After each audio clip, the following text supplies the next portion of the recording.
Alright, hey everyone, it's Chris Shelley. We're back with more iRacing. This time, new season, first week. We got Darlington for the ARCA cars. Pretty soon I'll have an Xfinity upload to we're doing Darlington in that series as well. So here's my lap one. I kind of messed up PC, but it's still nice to show at least so you guys know what not to do on your qualifying lap. So turn 3 is really tricky. You got to use a lot of brake. I got up in the wall there, and that ruined my momentum and possibly done some aero damage as well. Maybe not, but I'm just going to blame it on that. So Darlington's unique line. Here I get super loose. You don't want to do that. all around, just a terrible qualifying run. 3 and 4 was okay, but my right rear is so lacking grip that it's just like I couldn't even get back to the throttle like I wanted to.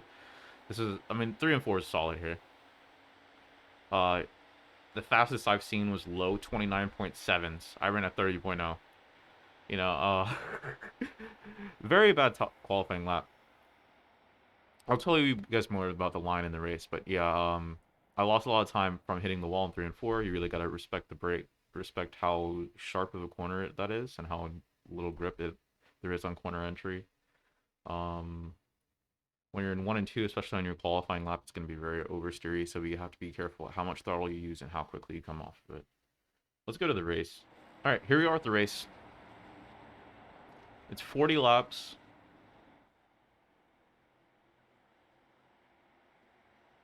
Pretty long race. For ARCA, 30-second laps, 40 laps. Now, ARCA races inherently are kind of short, but for ARCA, it's one of those longer races. Tire wear is huge. It's Darlington. You really got to be careful about your tire balance. And I think I was doing a great job with it for the first 30 laps. After lap 30, I think I just got too aggressive and lost the balance. Strategies is about as usual. First few laps or so, take it really easy. Like this first lap, I'm behind Jimmy John here. We're behind Jimmy John, and we're just trying not really to go too hard. Not to use up too much of our stuff trying to pass him. But we don't want to lose too much time, right? The leader's getting way out there, so you just got to be careful of that. It's very tempting to just start blasting full everything you need to give it. Full steering angle, everything at the very start. Do not do that. Do not do that, trust me. It's not worth it. This is one of my favorite tracks, so I've seen people do that all the time. Whether it's the old surface, the new surface update that they updated, still all the same. You can't do that here. One of the unique parts about this track is that you sort of have to double apex on both ends of the track, so 1 and 2 and 3 and 4. Here I get a run off of the corner and just decide to send it on the 6, coming off turn 2, heading into turn 3 to make the move.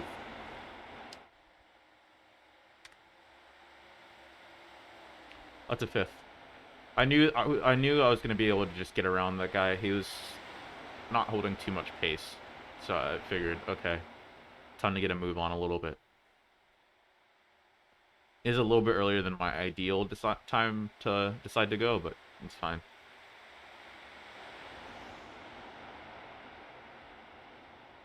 Next, we're looking at the 7 car. I noticed I'm pretty fast compared to him as well, so I'm going to try to be a little bit patient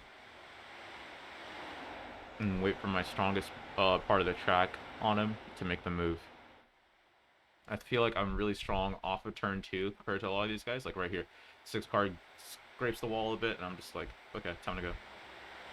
Let's make this move. So we go down to the bottom, 3 and 4. And it's an easy pass. And I think that's just the textbook way to pass here at Darlington. You don't want to go for a move side by side through 1 and 2. 1 and 2 is very, very rough to go side by side through. You saw a lot of people tried to file out heading into turn 1 because of the double apex nature.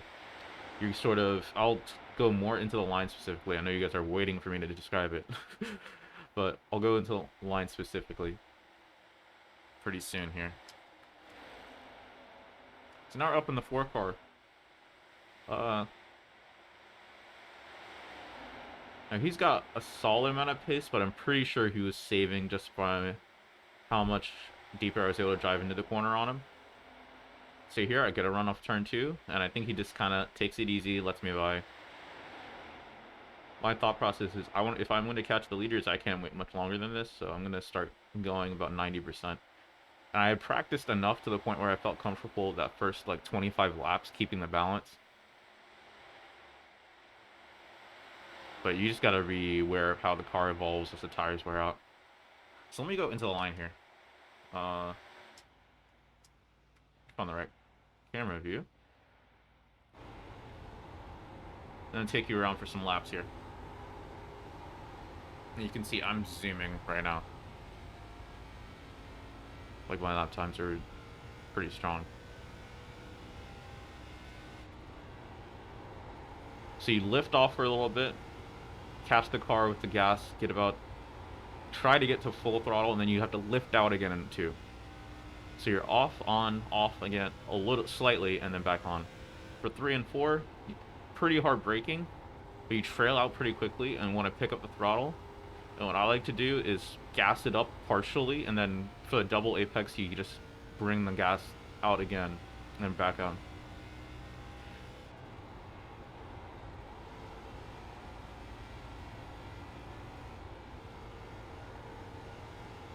So there it is again.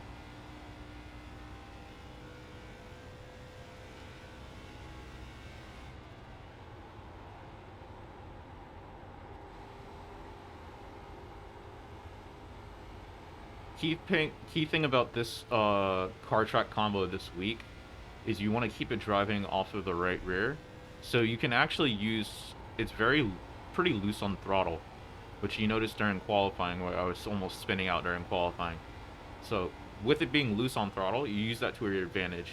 You want to keep your slip angle especially for the rear tires. You want to make sure you're using them so you can get all the grip possible. You want 4 tires working, not just the front 2.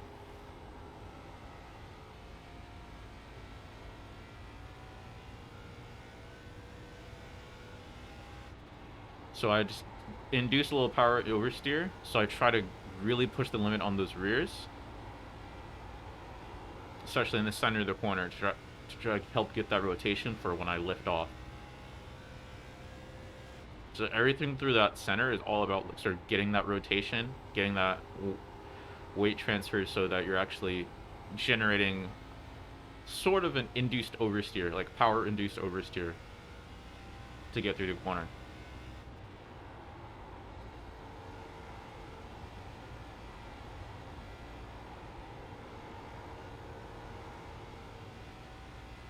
You can hear this tire squealing a lot on exit, which I don't mind. Right, with my driving style, I think I needed to do that, otherwise I was just going to wear out the right fronts too quickly. You also have to keep in mind, right, anytime you're going through a cornering process, you're going to need to turn the fronts first. So you need to make sure the rears can step out. If your fronts don't grip enough for the rears to step out, then you're really in trouble. But I'm running a pretty strong pace. Honestly, probably a little too strong. But we're catching. I noticed I was really strong in 3 and 4 as well. You can see much faster than this 5 car. The 2 car had also some pretty strong lap times. But I definitely feel like I was better than this Colton in the 5.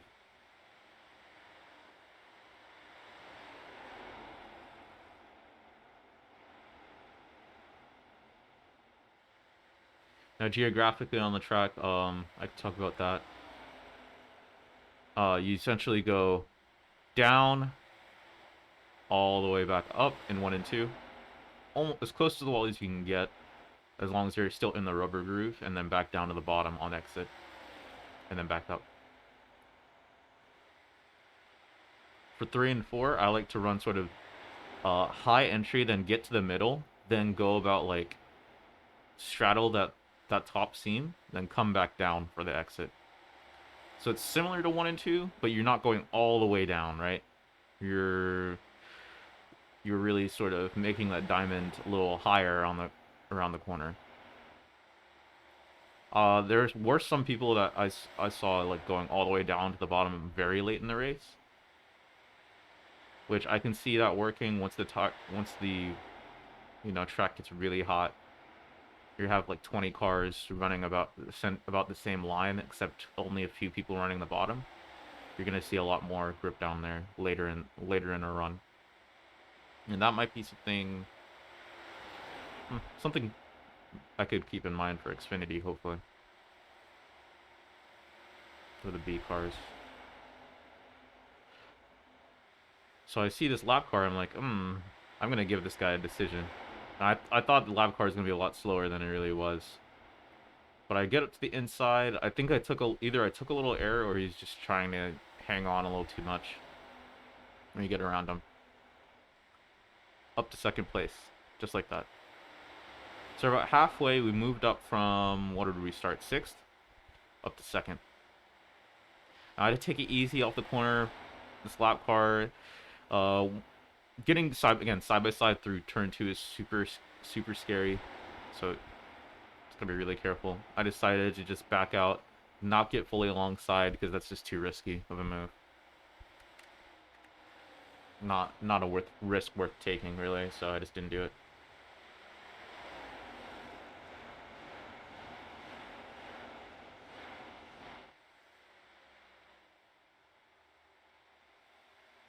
You see that same lap car hits the wall pretty hard behind us. But yeah, this track's tough. This is honestly, it's a fun track, but I think you can make an argument for this being one of the toughest ovals to drive and especially to race. Like just driving it alone is very much a challenge, especially when you're really trying to go all out. But racing it, like having to make these moves and trying to battle people, it's a whole other level of challenge. But now we're in a lap time duel with this 2 car here. So I'm trying to get all the way get. You can see me pushing up to full throttle in the center of 3 and 4, which I wasn't really doing before.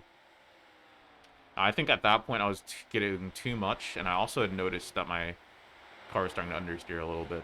So you see me trying to fight that a little bit, and I think at this point I started pushing too much on trying to get that power oversteer, which I think with the tire pressures and just the way the track was reacting to the heat, you can see like it. I believe the default was like 78 degrees Fahrenheit track temp because it's basically nighttime.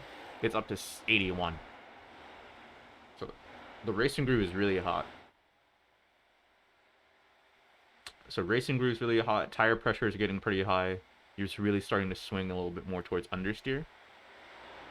And because of that, you can see I get in the wall there.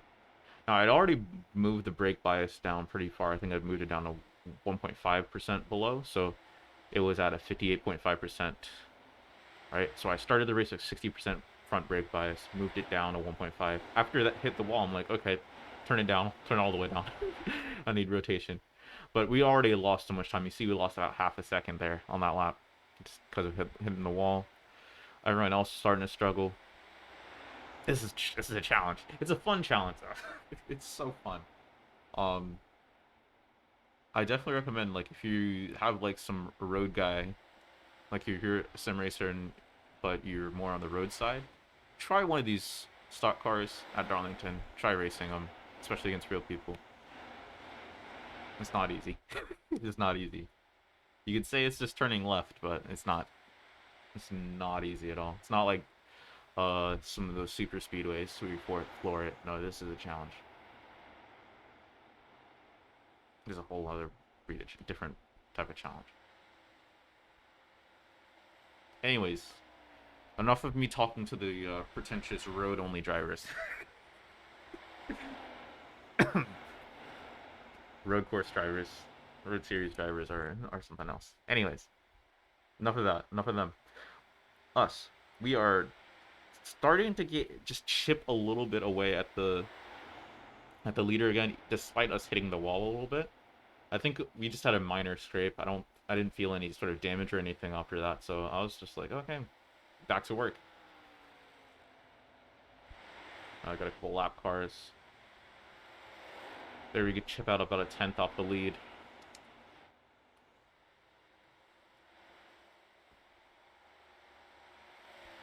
I think right now it's pretty strong all around across the track. My guess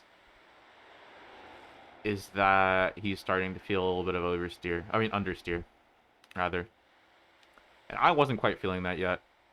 Me lowering that brake bias down probably helped with that. I was really still getting a solid amount of rotation. You can see me doing a pretty good chunk of brake heading into the corner, turn one now, which I wasn't doing before.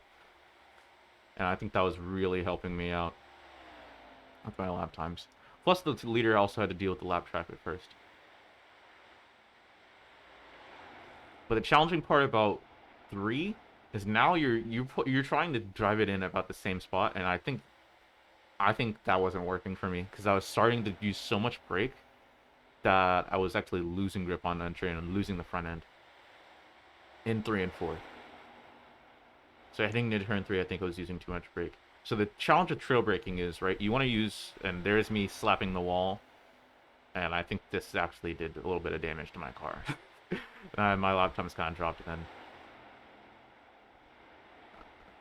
I hit the wall twice, actually. So it's 2 good hits in the wall. I'm like, okay, I'm not catching the leader. We had solid pace. It was potential, like, okay, if we keep this pace up while saving our tires, we can catch him. Now I'm like, I don't know about that anymore. Cars are very aero sensitive as well. I'm not 100% sure that there's aero damage. I also have a theory. I'm not sure about this. It might have scrubbing the tires might reduce grip, like against the wall. I'm not sure if it simulates that or not. I'm not very educated on the damage model changes that were made to the car, but I just knew after I hit the wall, the car was never the same. So a lot lower in grip, and I might have also just trended tight because I hit the wall and then it started trending tight after hitting the wall there. So it's like, oh, well, now I definitely can't handle anything. Not to mention, you can see me really still trying to flick the car into the corner with about the same style, and it's just not working. Once you get the tire wear about down to the low 80% tile on the track, like, definitely takes a little bit more adjusting. You see me still trying to gas up through it because that was what was working before, but what you're racing, the car you're driving on lap 30, even if you don't hit the wall, which it's Darlington, which is high risk of hitting the wall. The car you're driving on lap 30 of a run at Darlington, it's not even the same car as you were driving on lap 1. It really isn't. So that is one of the challenges you face, is really adapting to the track, adapting to your changes in your car. You know, fuel load's a little bit different. Tire pressures are different. Tire wear, tire temperatures are different. Track temperatures are different. If this is an open setup race, imagine like even the air temperature might be different. You know, I have wind going on. So many things you have to consider. And I think my major mistake with this race was okay, what worked to get rotation early on in the race is not going to work anymore, right? For a couple of different reasons, I'm not able to get that sort of power oversteer that I need. At least not consistently, and not at providing enough grip that I need it to. And I'm just really fighting that understeer throughout the whole corner because I can't utilize those rear tires as much as I need. So if you try to compensate with that with trying to use more fronts, it's just going to compound the issue. So that is what I'm fighting the last 5 laps. Meanwhile, I got the 4 car coming back to me, who saved his tires. And like I always say, man, sometimes you just let some people go and they'll burn up their stuff, hit the wall, whatever, and you'll come back to them. That's what did happen for this 4 car here. So he's catching me. I'm trying to hang on. My car is absolute dog poop right now. Dog food. Tires are dog food. Right side arrow is probably not what it used to be. So I'm just like, please let this race end sooner, is what I'm thinking. Right. 4 cars faster than me. I know he's faster than me. My goal is, okay, how much longer can I hold on?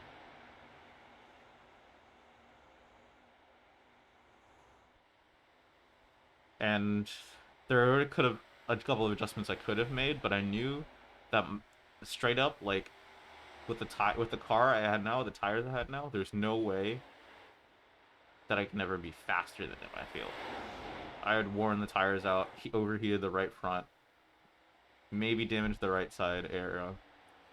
So I'm just like, okay, I know what pace I am right now. I can run right now, and with this driving style and given this car, maybe it's not enough to be faster than him, but it's enough to hold him off. All right, this track is not super easy to pass.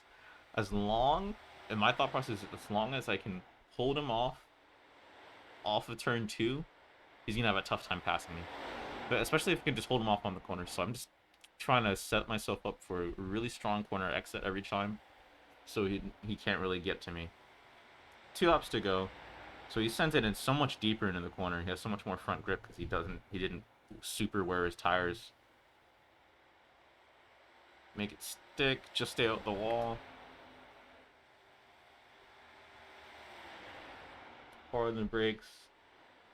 Okay, gotta keep it off the wall. Try to set it up with the corner so we don't hit the wall. Gas it up pretty hard off the corner. We didn't even do our normal double apex like we typically do. Changed it up. I blocked the bottom, so before he even looks, I get down to the bottom to defend. I try to make it stick. I couldn't quite make it stick off of turn 2, and he gets a run off of turn 2. The one thing I didn't want to happen. So I stay high. I'm like, okay, let me just run my normal line. He's got to run low, and unlucky. He sort of door slams us. Didn't give us quite enough room. I guess you could all agree we didn't give him that much room, but there is still plenty of racing service down on the bottom. He just slid up. He apologized for it, which is fine. I mean, it's not super big of a deal. It is a little frustrating to lose a spot like that. He was faster anyway. Given another lap or 2, he would have passed me clean. So it is what it is. You get used up sometimes. That's how racing goes. Either way, I still had fun in this race. Um, it was a fun challenge. Really difficult to sort of keep track of that tire balance. Had really strong first like 28, 29 laps, and then after that is hit the wall, find it a little too tight, hit the wall a couple times, and you're done.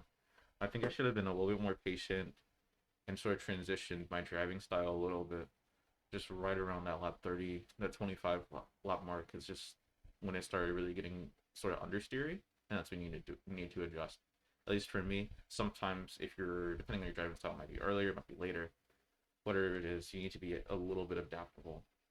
You don't need to change up the line entirely. You don't need to change where completely, like where you're gonna run on the track. You don't need to do drastic changes, but sort of adjustments to how you're using the weight transfer of the car in order to make speed. If I made those sort of adjustments, and if I had more practice, I probably would have done a full race run and sort of gotten used to like, okay, what adjustments do you need to make that stick? Definitely trying to power oversteer your way through everything is not the way to go very late in the run. It's just not gonna work, and that's what I tried. It didn't work. You heard it here from me first, so don't try it late in the run. It's fine early in the run, and that's why it was giving me so much speed early. We still went from 6th to 3rd, 33 iRacing game. Really not a bad race at all. So thank you guys for watching. I'm Chris Shelley. See y'all later. Please like and subscribe for more. I have have this video coming out this week and also another one hopefully coming out soon. See ya.